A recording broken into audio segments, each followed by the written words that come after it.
让我们一起来领受上帝的话，记载在新约圣经腓立比书4章10到14节。和本圣经在281页，其他版本请看荧幕。记载在新约圣经腓立比书4章10到14节。和本圣经在281页，其他版本请看荧幕。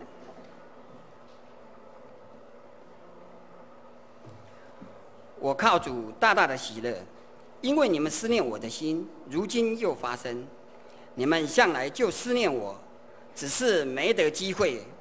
我并不是因缺乏说这话，我无论在什么境况都可以知足。这事我已经学会了。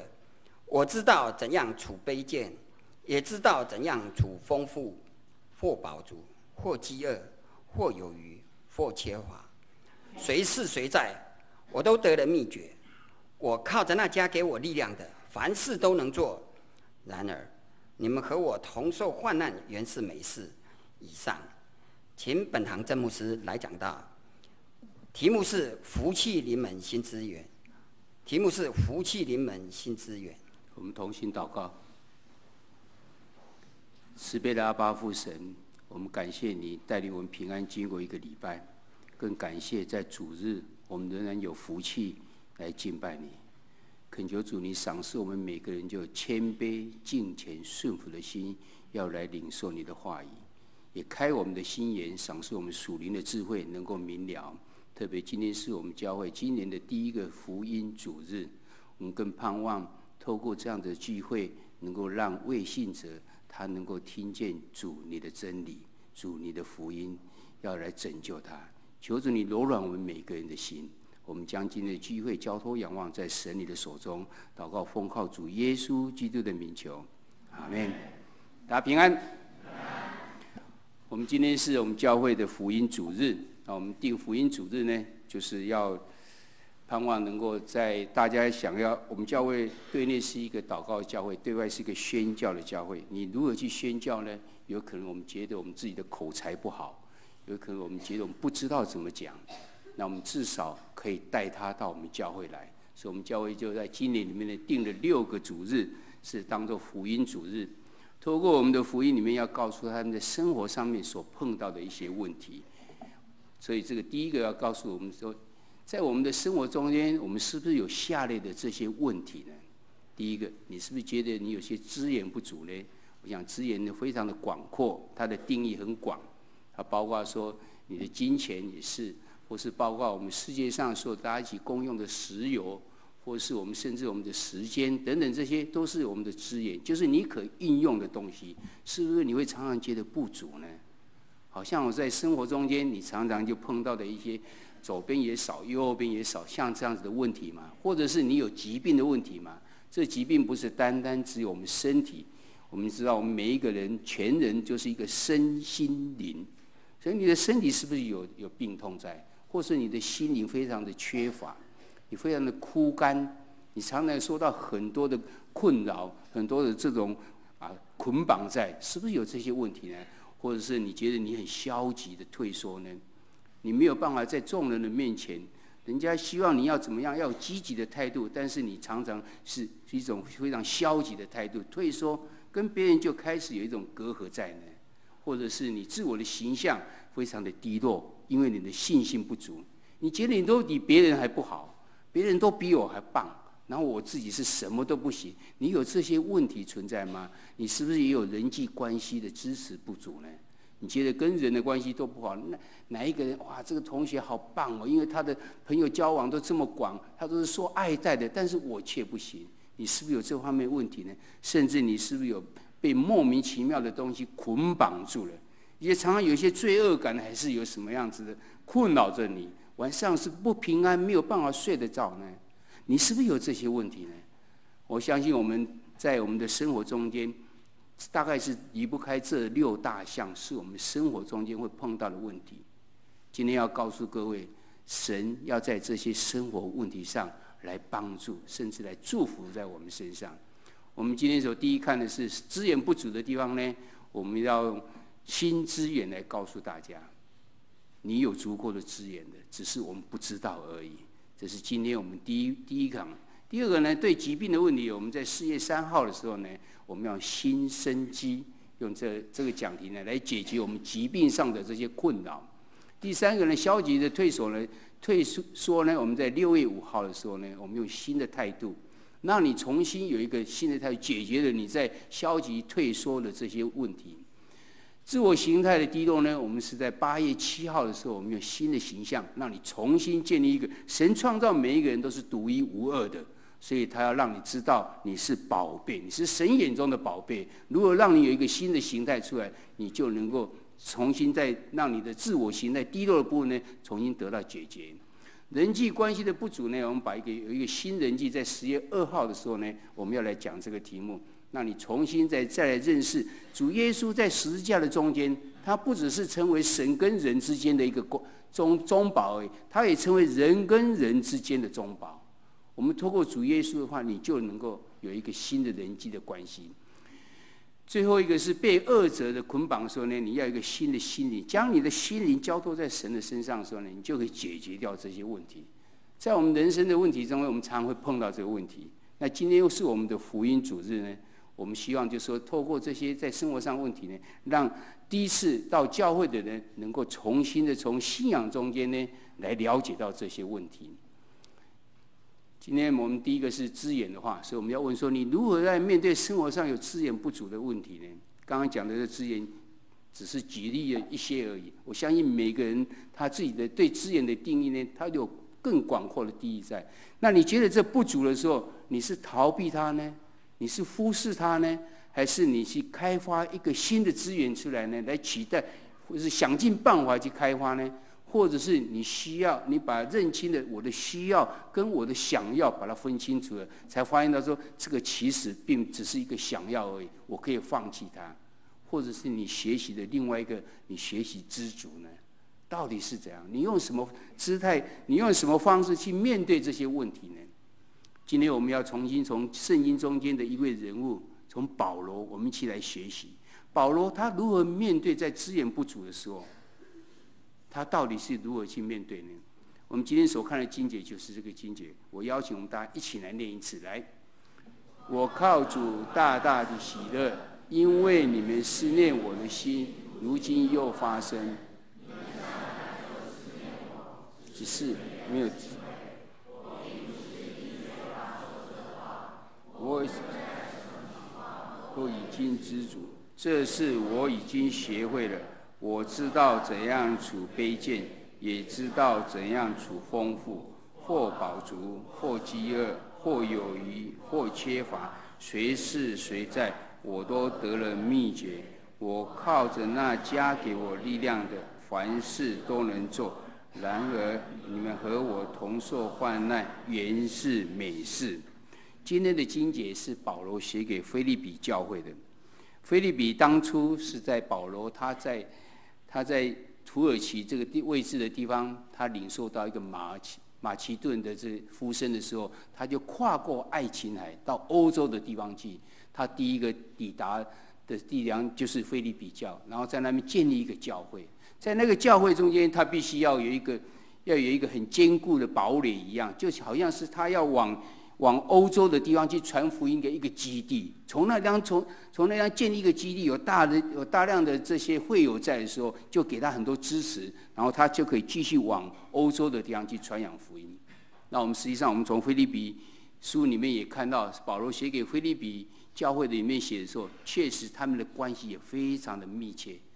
他们常常在帮助了保罗，成为他的很好的同工，同时也在很多财务上也支持了他，甚至派了一个人跟着保罗一起去传扬福音，成为他在工作上的帮助。所以我们来学习说，保罗他的生活在这个地方已经告诉我们一些情形。他平常的情形到底是怎样？原来他有腓立比教会在帮助他，他有同工，也有奉献来支持着他。但是呢，而且不只是一两次而已，是多次。腓立比教会呢多次提供保罗的生活的需要，不是因为保罗他看见有一个新的手机，哇，可不可以再买这个？腓立比就供应他，没有，他是为了他的需要。他在传福音的时候，他能够责无旁贷，能够没有这些东西事物的事情帮他捆绑住，他能够专心的去传扬福音。腓立比教会他供应保罗的需要在，但是保罗是不是这样就没有缺乏呢？保罗的生活中间仍然是有匮乏在，而且他自己需要自己去做工来养活自己。在他自己写给哥林多教会的里面的这样写道，在哥林多后书第11章第27节，他说：受劳碌，受困苦，多次不得睡，又饥又渴，多次不得食，受寒冷，赤身肉体。所以保罗写给哥林多教会是告诉他说，他其实有很多情形是像这样子的。他在劳碌中间，在困苦中间，他很多次不能好好的睡觉，他又饥又渴，还有时候还多次不能吃，还寒冷，还赤身肉体。所以保罗有没有缺乏呢？他是有缺乏的。甚至在使徒行传第18章也讲到说，他就跟一个亚基拉跟百基拉夫妇他们在一起，为什么呢？因为他们夫妇是做帐篷的，他就跟他们一起同工来做帐篷，表示说保罗还需要平常还要赶快去做一些工作，然后有一些收入之后才能够成为他的帮助。或是到20章的使徒行传20章的34节里面，他来告诉我们说，我用这2只手常供给我和同人的需要，这是你们自己已知道的。所以保罗他的生活情况是这样，一方面是有人帮助他是没有错，但是其实在他的生活中间，他还是有缺乏，他有匮乏的时候，他还是常常必须要靠自己的工作才有办法来养活他跟他的同工在。但是保罗他在这样的生活情况之下，他学习到怎样呢？今天的经节里面告诉我，第44章第11节的时候告诉我们说，对不起，我并不是因缺乏做事，我无论在什么境况都可以知足，这是我已经学会了。所以我们看到怎样，他的学习的功课是他不受环境、不受资源的多寡的这影响。知足是面对你资源或是应用资源的一个秘诀在。保罗写给提摩太的时候，在提摩太前书第6章第6节到第8节，他也这样讲，他说：然而敬虔加上知足的心，便是大利的，因为我们没有带什么到世上来，也没有带什么去，只要有衣有食，就当知足。原来保罗他在有匮乏的时候，他觉得他并不会有，他还是非常的知足。为什么？就是他的理念的改变，他学到的功课就是要这样。这边讲到一个大利，大利现在这个话在现在大概是很少使用这一句话，但他原文的意思就是说，你得到的非常的富足，得到的非常的丰富，甚至增加了很多。英文是叫 great gain。那我牧师是学电子的，电子里面当一个信号经过一个放大器之后，它就会放大多少倍呢？就是它的 gain 有多大，表示说它是放大。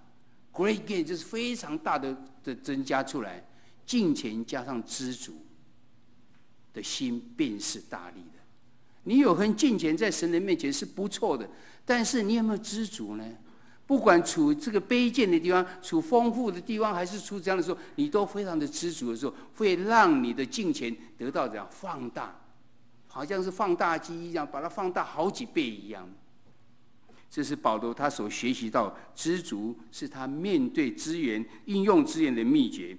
保罗他的认知是这样，知足就是幸福。在腓立比书第4章第11节跟第18节所讲，我们周报上的时候写错了，所以我用绿色告诉我们，不是提摩太前书，是腓立比书第4章的第11节到第18节所讲的。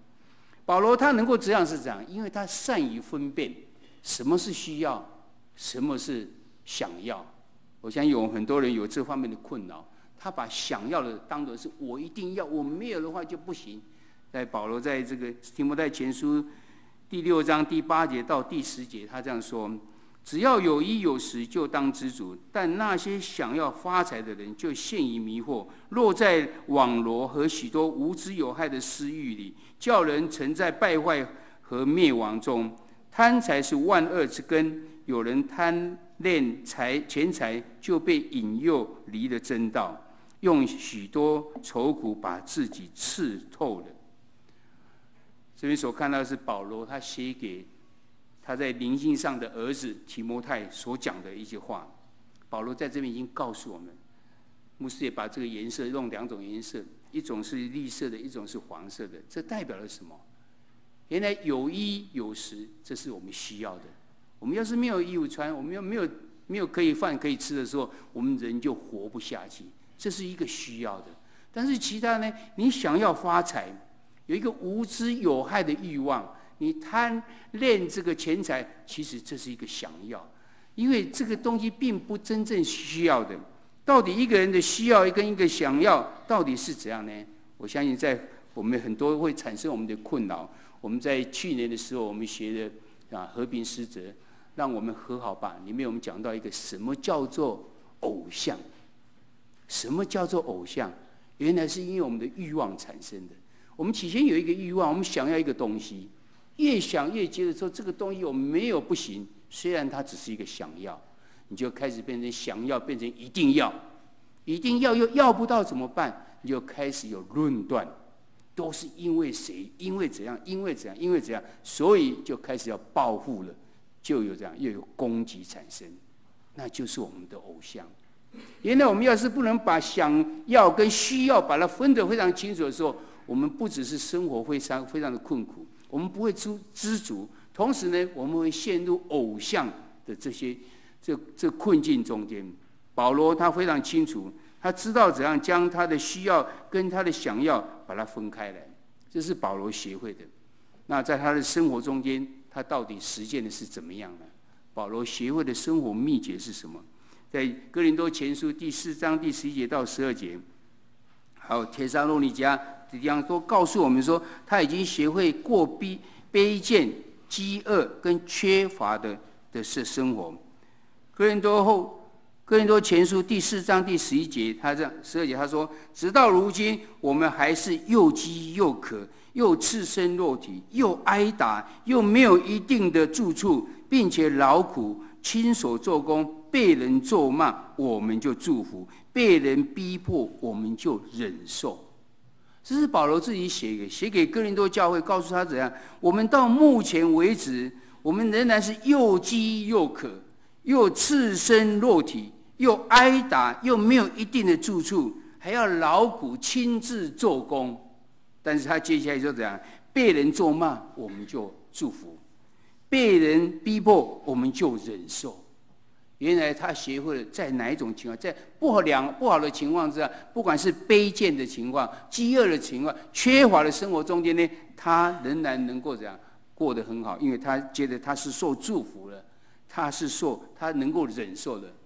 第二个呢，我们看到他好的部分呢，在使徒行传20章的33节到35节中，他这边来讲到说讲，我有丰富，他学会丰富跟饱足有余的时候呢，的生活的时候呢，他也不会觉得说我现在已经很好了，所以我可以享受了。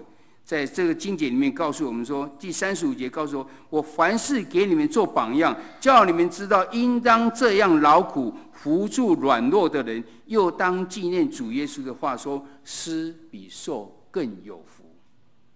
保罗在困苦的时候，他觉得这样也是受祝福，因为他知道他能够知足，他知道有神在帮助了他。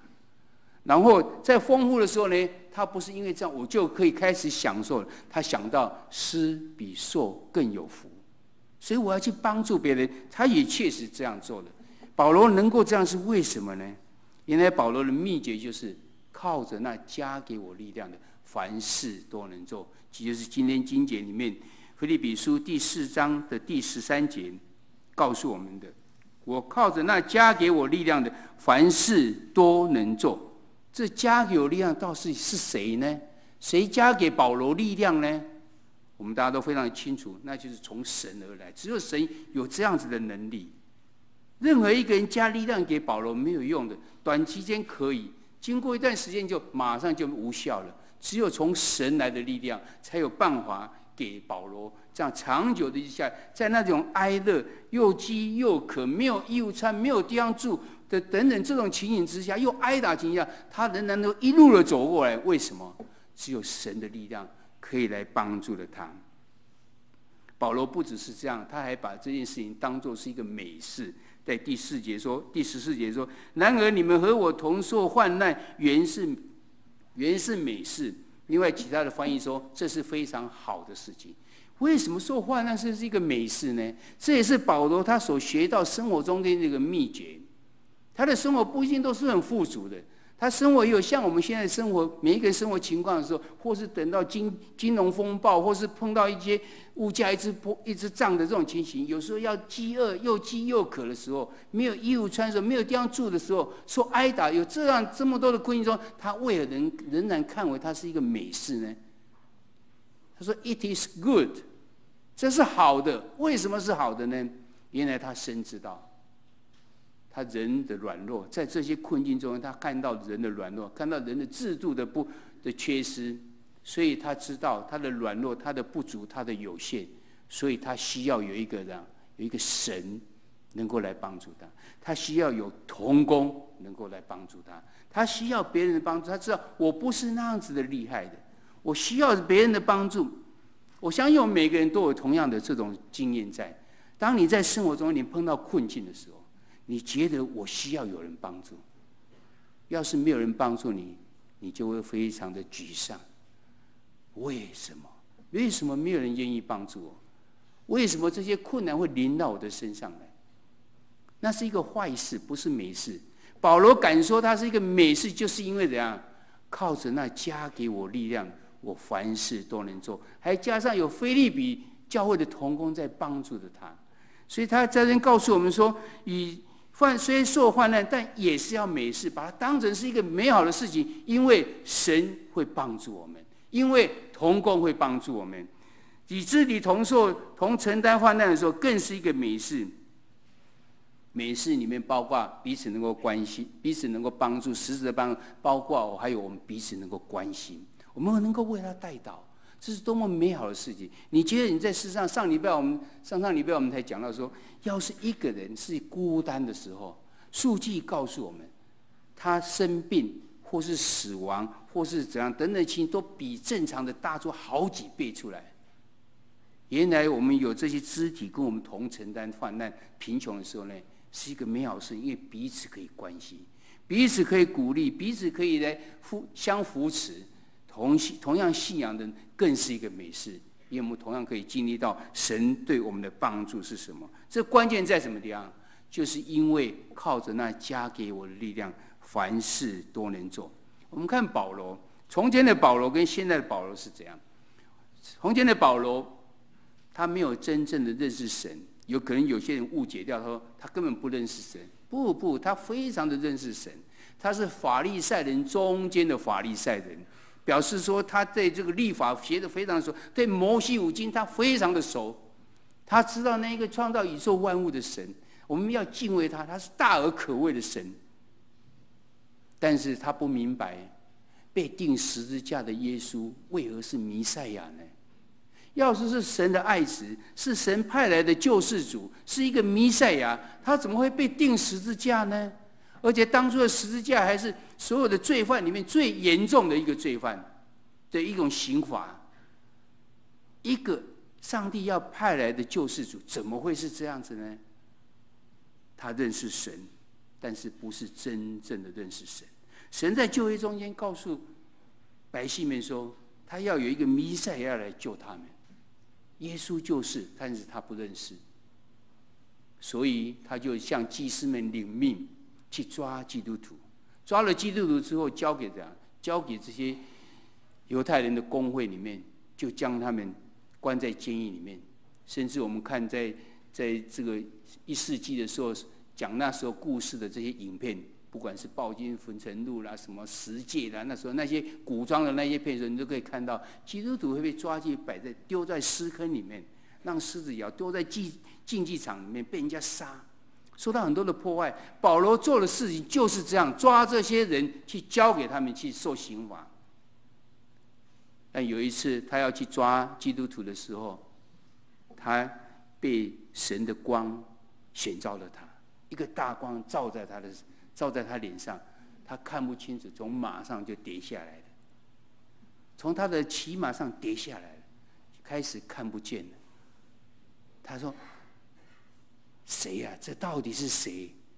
有一个声音就告诉他：“我是你迫害的拿撒勒人耶稣。”这一句话对我们其他人大概没有什么多大意义，对他来讲是一种非常严重的打击。我认为信耶稣的人就是一个不敬虔上帝的，你们亵渎上帝。为什么？因为你去拜一个不是真的神，去拜一个被钉十字架的耶稣，那你们不是亵渎神是什么？但是现在跟我讲话的是谁？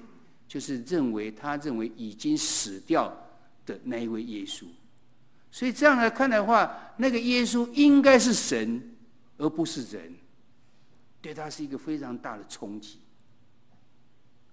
然后耶稣就派人来为他祷告等等，这样他马上重新再次的认识，他从一个不真正认识耶稣、认识神的，进到真正认识神的，再接下去就开始经历了那些加给他力量的耶稣给他力量了，让他凡事都能做，他就开始受祝福了，他就不受环境这些影响，他自己天天有平安有喜乐跟他同在。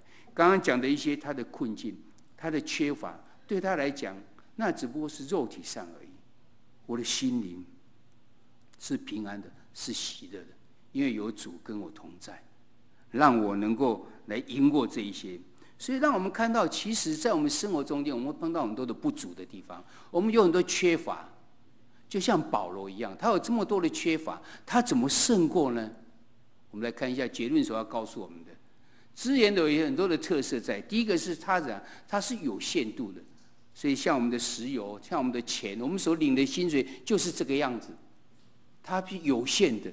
所以我要珍惜，我要如何怎样？要珍惜它，不能随便乱花，花完就没有了。而且它是流通的，例如说你在公司里面工作，那公司就发薪水给你，那原来是公司的钱就变成是你的钱了，所以这资源就流通了。原来这石油是在地底下的，然后把它挖出来，在石油公司经过做之后就可以车子使用，我们就花了钱去跟他买石油，我的车子就能够开了，这个资源就流通了。你必须要努力能够去取得，但是你也要跟人家分享，这个资源才是成为真正有用的资源。第三个，它的特色是这样，它是可以管理的，但是你要用智慧去管理。就像我们只不过领的薪水是5万块，我们什么都想要的都要买的话，你当然不足啊。所以大家都知道要好好的管理，我要交房贷，我要加油钱，我要做什么，还差不多是刚好，或是多一些，我们就把它存起来，因为以后我们才可以以备急的时候要使用。这是一些资源的一些特色在。但是呢，我们却常常看到怎样，这资源其实是要给我们用的，是神祝福在我们身上，但是我们却常常看到我们受到资源的控制的，我们颠倒了，我们变成我们不知道如何去失落这控制资源的这些智慧，我们没有这个智慧了，我们的观念错误了，所以我们就看到我们开始有一些问题就产生了。我们受到整个世界上的经济里面受到石油的控制，石油的价钱飙高飙低的时候，我们看到我们整个开始我们的民生的这些问题就开始一直出现出来了。石油是要给我们用的，但是我们竟然变成是使它受它的控制在，所以我们需要怎样？这时候我们需要有一个新的观念，我们需要有新资源呢，我们更需要有一个新的观念。我们改变我们的观念，比我们找到新的资源更重要。用怎样的观念？就是用比较少的资源呢，你仍然能够过喜乐、平安、满足的生活。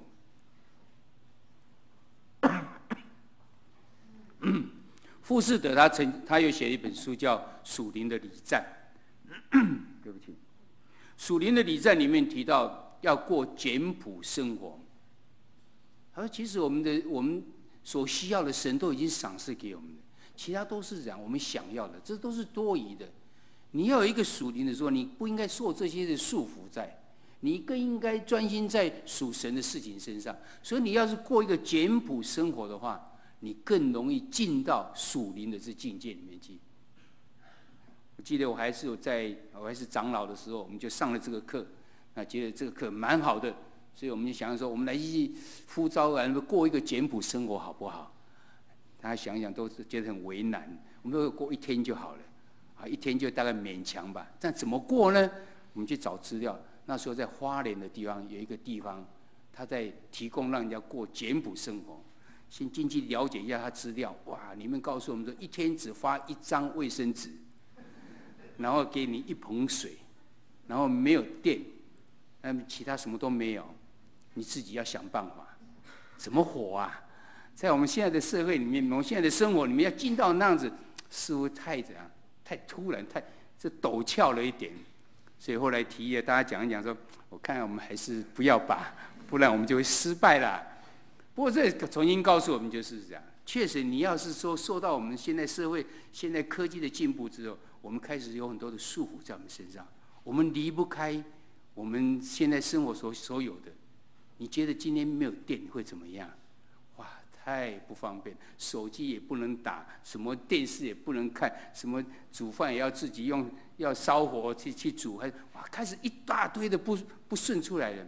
要是没有水呢，那更惨了。你想想看，我们现在生活中间任何一项要是没有的时候，你会变成怎样？你再想想石器时代的人，他们的生活是不是会真的很苦吗？他们还是有很喜乐、很平安在啊。原来是我们的观念，还有我们现在的生活造成的。我们觉得我们的资源不足，为什么资源会不足呢？是因为我们习惯了，资源少一点，难道就不能过喜乐、平安、满足的生活吗？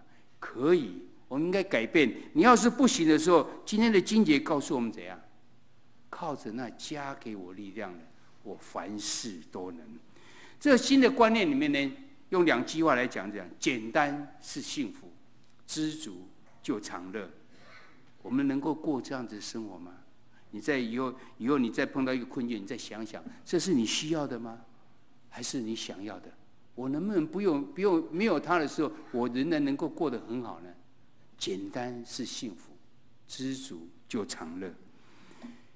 你或许仍然会有觉得怎样，有缺乏或是有余，但你要学习保罗怎样。